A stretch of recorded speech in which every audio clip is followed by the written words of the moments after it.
شاء الله تبارك الله. غنصور لكم الفيديو من مدينة تطوان.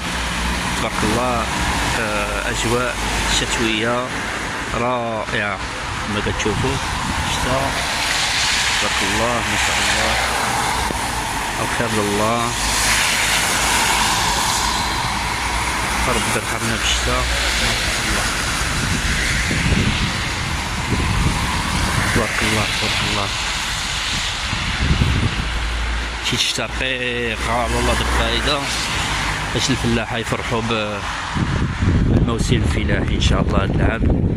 ونتمنى دعم المغرب كامل وكل شيء يفرح، كل شيء يسعد بهاد الأجواء الرائعة.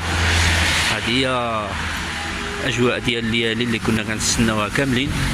هي جزء منا اليوم ان شاء الله، ومازال الليالي باقي فيها شي 4 ايام والحمد لله. ربي يرحمنا بالشتاء ما شاء الله ما شاء الله.